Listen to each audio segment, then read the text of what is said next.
Hola, es un placer tenerte aquí. Antes de comenzar, suscríbete al canal y dale like al vídeo.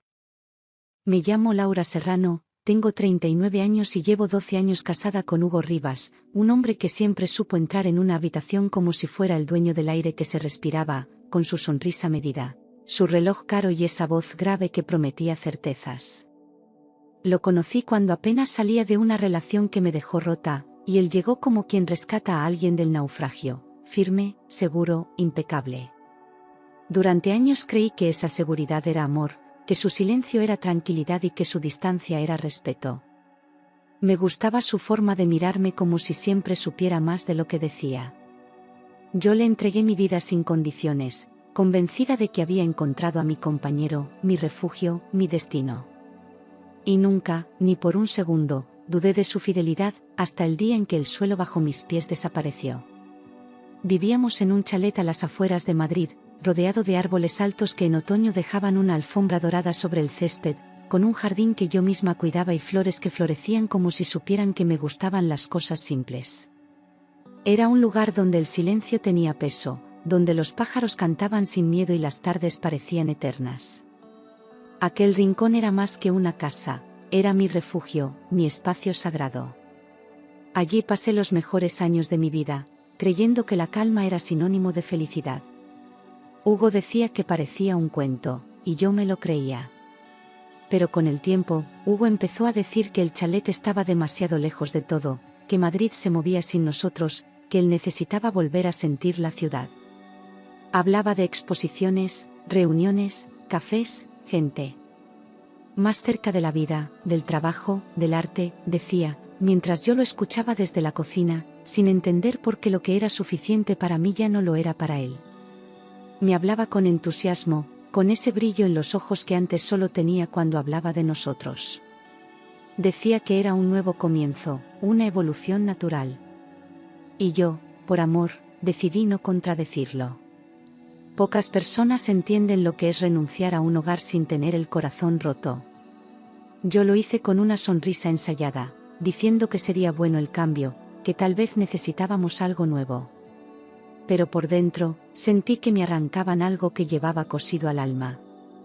Dejé ir cada rincón que yo misma había decorado, cada olor, cada sombra familiar. Lo hice por él, porque creía que los sacrificios tienen sentido cuando hay amor verdadero. Durante semanas me ocupé de todo, llamadas, visitas, firmas, papeles, fotos para los anuncios, correos, más visitas.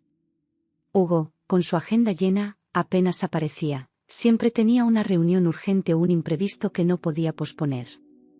Me decía, confío en tu gusto, tú decides mejor que yo, como si fuera un favor cuando, en realidad, era abandono. Recorrí agencias, mostré la casa con una sonrisa triste y respondí preguntas que ni yo quería contestar. A veces lloraba en el coche antes de volver a casa, pero me secaba bien antes de que él me viera.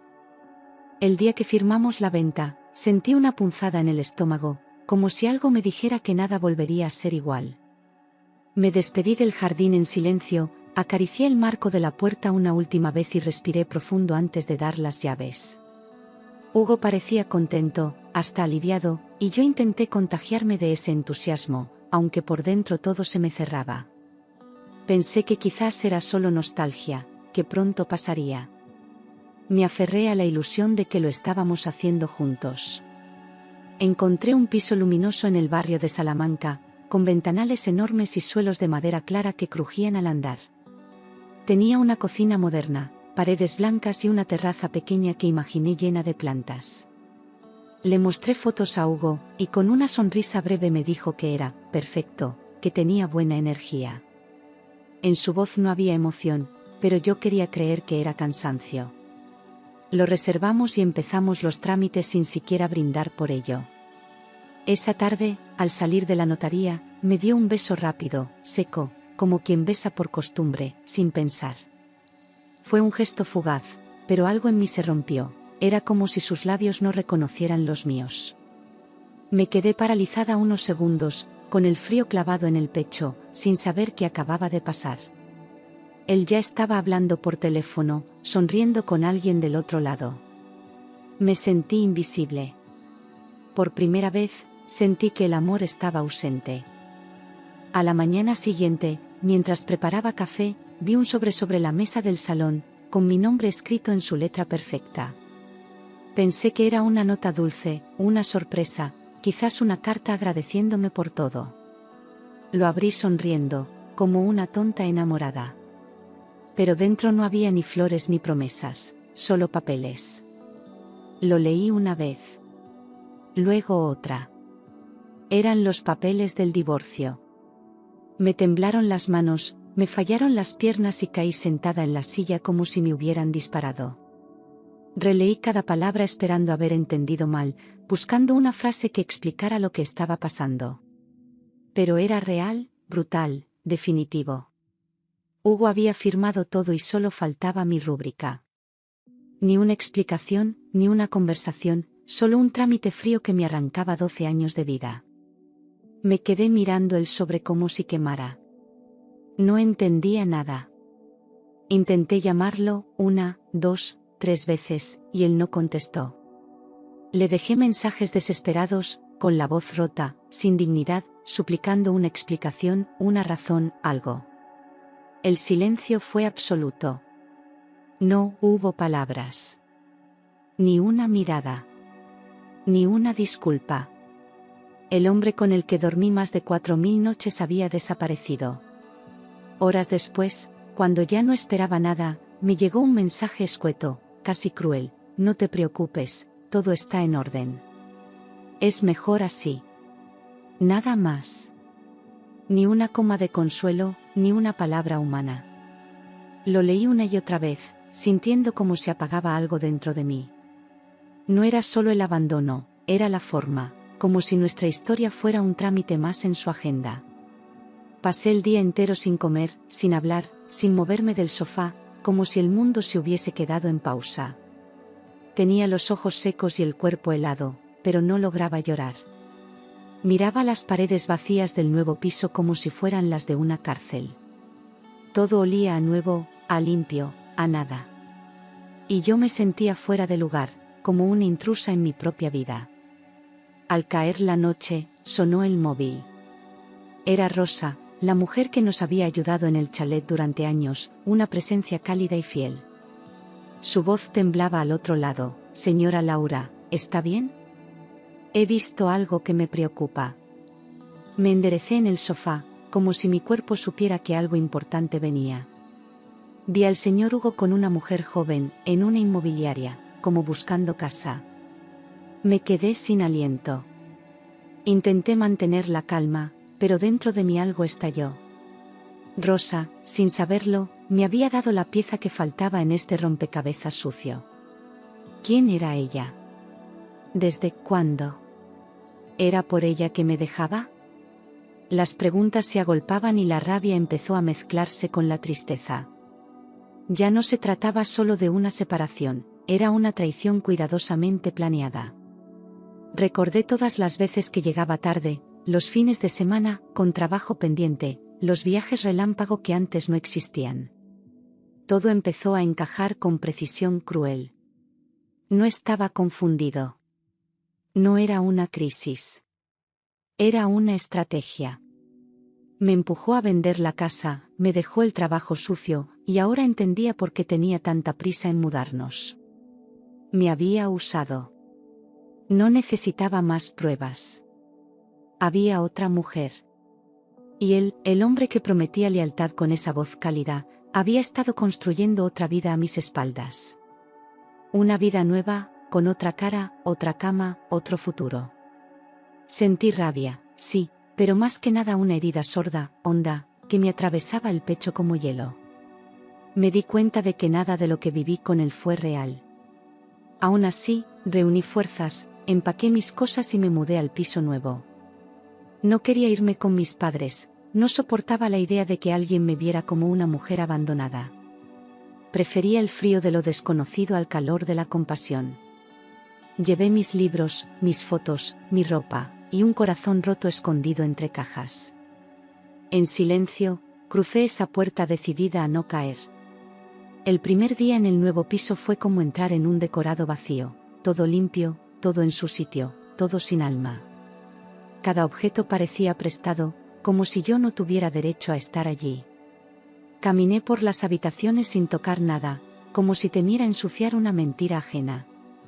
No había huellas de amor, ni de historia, ni de hogar. Solo paredes blancas y frío. En la cocina, mientras buscaba algo para distraerme, encontré un sobre arrugado dentro de un cajón.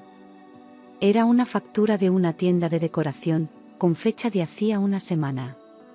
La miré sin entender, y entonces vi el nombre de Hugo al pie del documento. Él había estado allí, decorando ese piso. Días antes del divorcio. Sin decirme nada. La factura tenía el nombre y dirección del nuevo piso. No solo había estado allí, había comprado cosas, elegido muebles, planeado detalles.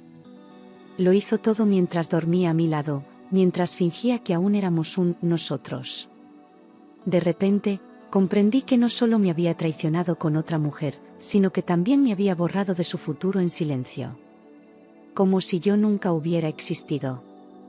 Me senté en el suelo del salón, con la factura aún en la mano, y lloré como no había llorado nunca. No eran lágrimas de tristeza, sino de rabia, de impotencia, de humillación acumulada. Lloré por todo lo que no vi, por todo lo que me callé, por todo lo que creí. Lloré hasta quedarme vacía, sin voz, sin aire, como si estuviera pariendo una nueva versión de mí. Cuando por fin me sequé la cara, algo en mi mirada había cambiado. Al día siguiente, llamé a Carlos, un viejo amigo de la universidad que ahora trabajaba en un bufete en el centro. Me recibió con calidez, con ese respeto silencioso que solo tienen los que te vieron feliz alguna vez. Le conté todo, sin omitir nada, dejando que las palabras salieran como un torrente desbordado. Él me escuchó en silencio, tomando notas, asintiendo de vez en cuando. Al terminar, me dijo, vamos a ver qué se puede hacer. Carlos revisó los papeles de la venta del chalet y los del nuevo piso con la precisión de un cirujano. Me explicó que todo estaba en orden, que la compraventa se había hecho legalmente y sin errores. Pero al cruzar los datos con el registro de propiedad, frunció el ceño. Aquí hay algo curioso, dijo. El nuevo piso fue inscrito únicamente a tu nombre. Tardé en entender lo que eso significaba. Según Carlos, era un error notarial. Al momento de registrar la escritura, Hugo no apareció en el sistema como copropietario. No fue intencional, simplemente un descuido de la gestoría. Pero legalmente, el piso es solo tuyo, me dijo con una mezcla de sorpresa y alivio. Me quedé en silencio, procesando. Por primera vez desde que todo explotó, tenía algo en las manos que no era dolor, era poder. Y entonces me di cuenta, Hugo no lo sabía. Pensaba que el piso era de los dos, como lo fue el chalet. Creía que tenía el control, como siempre. Pero esta vez, sin querer, había firmado su propia derrota. Una chispa se encendió dentro de mí, tenue, tímida, pero era mía. Y por primera vez, no sentí miedo, sentí estrategia. Decidí no decir nada. No lo enfrenté, no le devolví llamadas, no hice escenas. Respondí a sus mensajes con monosílabos, sin emociones, como quien contesta por cortesía y no por interés. Le devolvía su frialdad con la misma moneda. Aprendí a fingir calma, a sonreír cuando quería gritar. Jugaba mi papel con perfección, esperando mi momento. Él me escribía mensajes ambiguos, como si aún tuviera algún derecho sobre mí. ¿Te acostumbraste al piso? ¿Cómo estás durmiendo? Podemos hablar cuando quieras. Yo respondía con frases secas, medidas, sin dar un paso más. No le preguntaba por Lucía, ni por el divorcio, ni por nada. Solo dejaba que sintiera que aún tenía acceso, sin tenerlo. Así empezó el juego. Revisando los movimientos de nuestra cuenta conjunta, descubrí que Hugo había transferido una suma considerable a una cuenta desconocida. Busqué detalles, rastreé números, y confirmé lo que ya sospechaba, había vaciado nuestros ahorros. El mismo hombre que me dejó sola en un piso vacío se había llevado el dinero como quien arranca una última flor. No me sorprendió. Solo anoté la fecha y el monto. Fui al banco, cancelé las tarjetas conjuntas y pedí abrir una nueva cuenta solo a mi nombre. No dejé rastro, no avisé, no expliqué. Cambié mis claves, mis accesos, mis límites. Cerré todos los canales por donde él podía aún controlarme. Cuando salí de la sucursal, el aire me supo distinto. Por fin, estaba recuperando el espacio que me habían robado. Un día, sin avisar, Hugo vino al piso a recoger unas cosas que, según él, había olvidado. Entró como si aún le perteneciera, mirando cada rincón con una sonrisa cínica. Me saludó como si nada hubiera pasado, como si no me hubiera dejado con una firma y un sobre. Yo lo observé en silencio, sin mover un músculo del rostro. Él hablaba, yo escuchaba. Pero por dentro, ya no quedaba amor. Solo estrategia. Se sentó en el sofá como si aún fuera suyo y me dijo, con esa voz tranquila que siempre usaba para suavizar golpes: espero que no te lo tomes mal, Laura. Las cosas se acaban. A veces es mejor así, antes de que se pudran. Lo miré sin pestañear, sin permitir que viera ninguna emoción en mí. Hablaba con la seguridad de quien cree haber salido ileso. Yo ya no era la misma mujer que dejó. No levanté la voz, no lloré, no hice preguntas. Solo le respondí: no te preocupes. Ya nada me sorprende. Se quedó mirándome un segundo más de la cuenta, quizás esperando un grito o un reproche. Pero yo me mantuve firme, como una estatua. Porque entendí que el silencio, cuando se usa bien, puede ser el golpe más certero. Y él lo sintió. Días después, vecinos del antiguo chalet me escribieron por redes sociales. Me contaron que Hugo iba casi todos los días con una mujer rubia, joven, muy guapa, en un coche deportivo gris. Parece que se han mudado juntos, me dijo uno, sin saber el daño que sus palabras podían hacer. No respondí. Guardé cada dato como si fueran piezas de un puzzle que ya conocía de memoria. No reaccioné. No fui a buscarlos. No le escribí a ella. No caí en la trampa de los celos ni del orgullo herido. Me repetía cada mañana: el tiempo trabaja para ti, no lo arruines. Canalicé la rabia en rutinas nuevas, en salidas con amigas, en silencio calculado.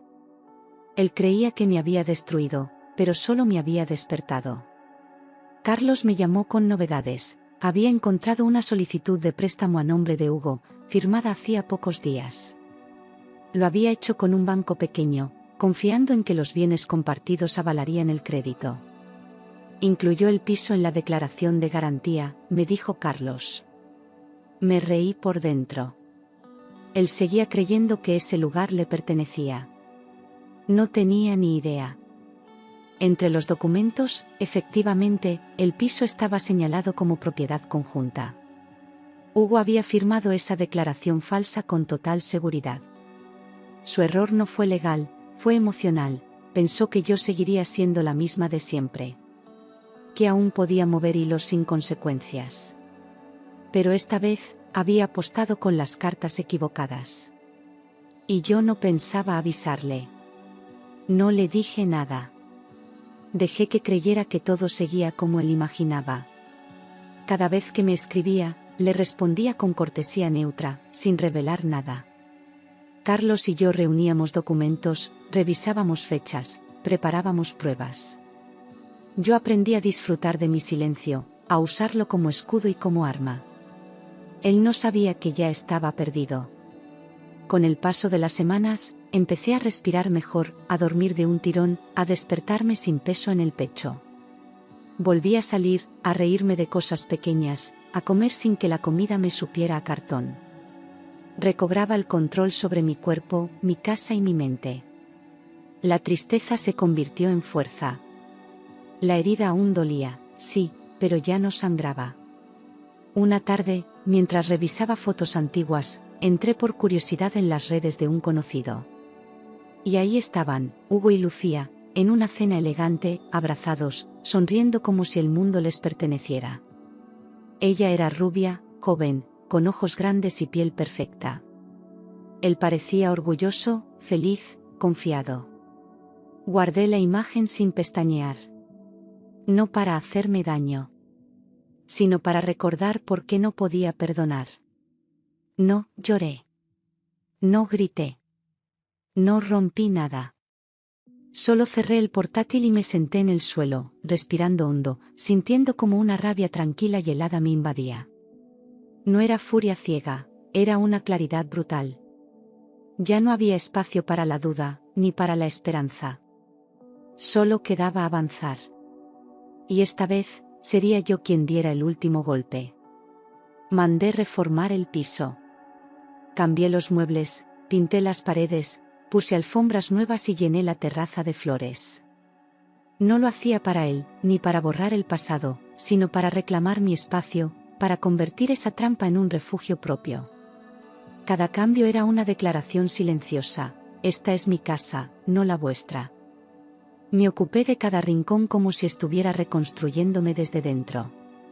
Porque, de alguna manera, lo estaba haciendo. Con Carlos, registramos oficialmente la propiedad a mi nombre. Todo quedó sellado, firmado y blindado por la ley. No era solo un acto legal, era simbólico, era el cierre definitivo de una historia que ya no me pertenecía. Esa escritura no era solo de ladrillos, era de dignidad recuperada. Guardé la copia en una carpeta roja y supe que el momento se acercaba. Preparé la carpeta con todos los documentos, ordenados, claros, indiscutibles. No pensaba humillarlo con gritos ni escenas. Solo le iba a mostrar la verdad, en el momento exacto, con testigos, con pruebas. No había prisa, solo precisión. La justicia no siempre grita, a veces entra en silencio y con tacones. Esa misma semana, Hugo me escribió un mensaje con tono casual: Lucía y yo iremos al piso el viernes para instalarnos. Como si me estuviera avisando que llegaba con una planta nueva. Leí esas palabras con incredulidad y asombro. Estaba convencido de que todo le pertenecía, incluso el futuro. Respondí con una calma que me sorprendió a mí misma: perfecto. Os espero. Apagué el móvil y no volví a mirar la pantalla. Llamé a Carlos y a un agente judicial para que estuvieran presentes el viernes. No quería escándalos, solo legalidad. Quería que se fuera sabiendo exactamente lo que había perdido, sin posibilidad de negarlo. No dormí mucho esa noche, pero no fue por miedo. Fue por expectación. Ese viernes me levanté temprano, me vestí con elegancia sencilla y preparé café para todos. Coloqué la carpeta sobre la mesa, al lado de una pequeña maceta con jazmines. Abrí las ventanas, dejé que entrara la luz. Revisé cada documento una vez más. Todo estaba en su sitio. Todo listo para el acto final. Hugo llegó a las 5 en punto, con esa puntualidad arrogante que siempre tuvo. Sonreía como si nada hubiera pasado, como si viniera a inaugurar un nuevo capítulo de su vida. Llevaba una botella de vino en una mano y una bolsa con 2 copas en la otra. Se notaba relajado, seguro, confiado. No imaginaba lo que le esperaba. Entró sin pedir permiso, como si aún tuviera llaves del pasado. Me saludó con un beso en la mejilla y colocó la botella sobre la encimera. He traído esto para brindar por la nueva etapa, dijo, como si fuéramos amigos que celebraban. Yo lo miré sin emoción. Solo asentí. Ya no era mío, ni falta que me hacía. Sé que no ha sido fácil para ti, empezó, con ese tono condescendiente que usaba cuando quería parecer noble. Pero a pesar de todo, siempre serás parte de mi vida. Lucía vendrá en unos minutos.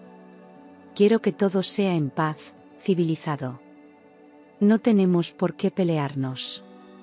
Cada palabra era un monumento a su ego. Pero pronto, todo cambiaría. Le sonreí suavemente y le señalé la mesa. Claro, Hugo. Siéntate, quiero mostrarte algo.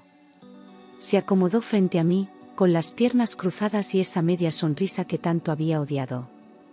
Abrí la carpeta con calma y deslicé hacia él el primer documento. Léelo con atención, dije, sin elevar la voz. El golpe no era lo que le iba a decir. Era lo que iba a descubrir. Le entregué la copia del registro notarial con mis iniciales marcadas en amarillo y la escritura sellada. No dije nada más, no lo miré a los ojos. Solo observé cómo sus manos, siempre seguras, temblaban ligeramente al tocar el papel. El silencio en la sala era total, como si el tiempo esperara su reacción. Aquel sobre contenía más que documentos, era el final de su fantasía. Hugo leyó en silencio, sin interrumpir, con el ceño fruncido y la mandíbula cada vez más tensa. Pasaba las hojas lentamente, como si esperara encontrar un error, una cláusula escondida que lo salvara. Pero no había nada. Cada línea era clara, definitiva, legal. Cuando llegó a la última página, me miró, confundido, herido, sorprendido como un niño al que le han quitado un juguete. ¿Qué significa esto?, preguntó, alzando el tono por primera vez, como si el mundo no tuviera sentido. Su seguridad se rompía en cada palabra. Lo tenía todo planeado, el piso, Lucía, su nueva vida. Pero la base de ese castillo se desmoronaba frente a él. Y yo, sentada con las piernas cruzadas, le respondí con una calma que aprendí a la fuerza. Significa que este piso es solo mío. Tú lo firmaste así. Yo no he hecho trampas, solo he leído con atención. Sus ojos se abrieron con una mezcla de incredulidad y furia. Intentó hablar, pero no le salió ninguna palabra coherente. Se volvió hacia el notario, hacia el agente judicial, buscando algún resquicio de error. Pero ya no había escape. Estaba atrapado por su propia arrogancia. Y justo en ese instante, Lucía apareció en la puerta, sonriente, con 2 maletas y un ramo de flores en los brazos. Vestía como si viniera a una celebración, ajena a la tormenta que se estaba gestando. Hugo giró la cabeza hacia ella, paralizado. Lucía notó algo raro en el ambiente, pero aún no entendía. Yo no dije nada. Solo observé cómo el guión se les caía de las manos. Bienvenida, Lucía. Pero este lugar no es vuestro. Es mi casa. Lo dije con firmeza, sin odio, sin teatro, solo con la verdad desnuda. Ella me miró confundida, luego miró a Hugo, buscando explicación. Él tragó saliva, sin saber cómo reaccionar. Era el momento en que todo quedaba claro. La mentira había llegado a su fin. Hugo intentó justificarlo todo, hablar de errores administrativos, de malentendidos, de que aún se podía arreglar. Pero Lucía ya no lo escuchaba. Lo miraba como si lo viera por primera vez, como si algo dentro de ella se rompiera también. El notario pidió respeto, el agente judicial confirmó la legalidad de la situación. No había más que decir. Todo estaba documentado. Los agentes les pidieron que abandonaran la propiedad de inmediato. Hugo se levantó lentamente, con el orgullo en ruinas, mientras Lucía los seguía con la mirada clavada en el suelo. Nadie gritó. Nadie lloró. Solo el sonido de sus pasos sobre el parquet marcaba el final. Cuando cruzaron la puerta, yo supe que nunca volverían a entrar. Solo se oía el ruido del ascensor al cerrarse tras ellos. Un zumbido breve, metálico, seco. Me quedé de pie, respirando hondo, sin moverme, dejando que el eco del momento se grabara en mi cuerpo. No sentí alegría, ni venganza, ni euforia. Sentí justicia. Y eso bastaba. Me dejé caer en el sofá, sin lágrimas, sin palabras, solo con un suspiro largo que llevaba años guardado. Cerré los ojos y por fin me permití descansar. Era la primera vez, en mucho tiempo, que no pensaba en él. Ni en ella. Ni en el pasado. Solo sentía paz. Y eso era todo lo que necesitaba. Esa misma tarde llamé a Rosa. Cuando escuchó mi voz, dijo mi nombre con ternura, como quien reconoce a alguien que vuelve del abismo. Por fin terminé con esa historia, le dije. Ella no preguntó nada, solo me dijo, ya era hora, señora Laura. Se lo merecía. Colgué con una sonrisa leve y sentí que había recuperado algo más que la casa. Me había recuperado a mí. Pinté las paredes de colores cálidos, llené el balcón de flores, colgué cortinas que bailaban con la brisa y encendí velas por las noches, solo para mí. Cada detalle del piso se convirtió en una extensión de mi nueva vida, sin permiso de nadie. Empecé a cocinar lo que me gustaba, a leer en voz alta, a bailar descalza en el salón. No necesitaba testigos, ni explicaciones. Solo libertad. Meses después, lo vi sentado en una cafetería del centro, solo, con el rostro más delgado, la piel cansada y la camisa arrugada. No me vio, pero yo me detuve unos segundos a observarlo. Ya no me dolía. Ya no era mío. Era solo un hombre que eligió mal y lo pagó caro. Seguí caminando sin volver la vista. El pasado no tiene poder si no lo alimentas. Ese día comprendí que, a veces, perderlo todo es la única forma de encontrarte de verdad.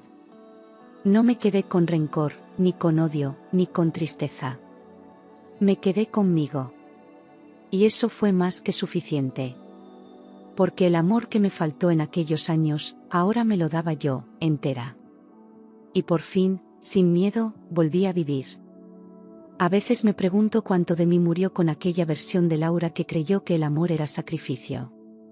No me arrepiento de haber amado, pero sí de haberme olvidado en el proceso. Ahora entiendo que quien te ama no te reduce, no te esconde, no te silencia. Aprendí a escuchar mi voz sin miedo, a mirar mi reflejo sin sentir vergüenza. Y eso, aunque nadie lo vea, es una victoria. Volví a escribir en mi diario, aquel que había guardado hace años cuando pensé que ya no tenía nada nuevo que contar.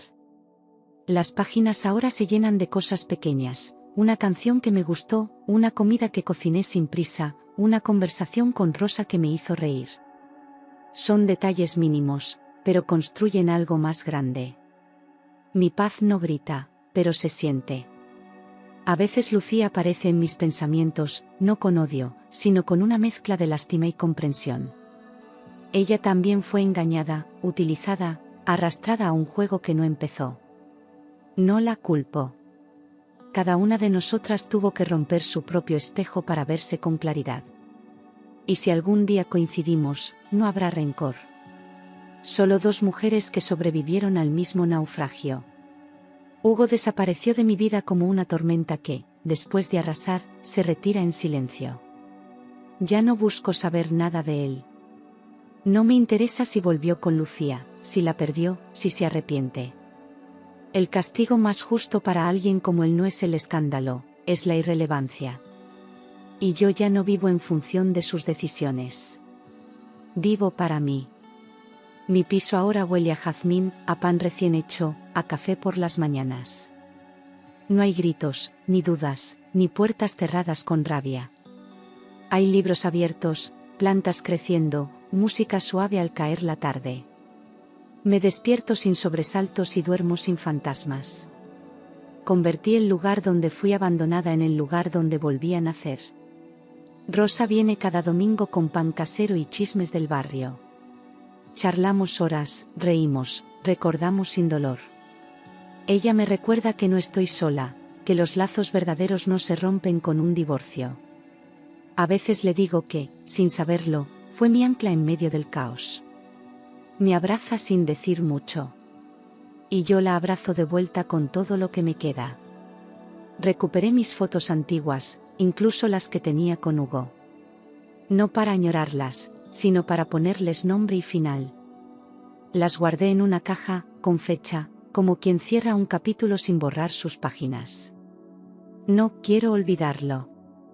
Quiero recordarlo como lo que fue, una lección dura, pero necesaria. Sin él, no habría llegado hasta aquí. A veces salgo a caminar por Madrid sin rumbo. Miro escaparates, observo parejas, escucho conversaciones ajenas. Ya no me siento invisible, ni herida, ni fuera de lugar. Soy parte del mundo otra vez, y el mundo, aunque imperfecto, me recibe con una suavidad nueva. No busco nada. Solo estoy presente. Y eso basta. Una tarde me detuve frente a un espejo de una tienda. Me miré largo rato, sin prisa, sin juicio. Vi a una mujer entera, sin disfraces, sin culpas, sin la necesidad de ser aprobada por nadie. Me sonreí. Y por primera vez, no fue por cortesía ni por costumbre. Fue porque realmente lo sentía. Me gustaba quién era. Me gustaba ser yo. Y así terminó todo. No con fuegos artificiales ni venganzas cinematográficas, sino con dignidad, con justicia, con amor propio. Me llamo Laura Serrano, tengo 40 años, y no tengo miedo de empezar otra vez. Esta vez, con las manos libres, el corazón en paz y la mirada al frente. Porque ahora sé que nunca es tarde para volver a casa. Aunque esa casa seas tú.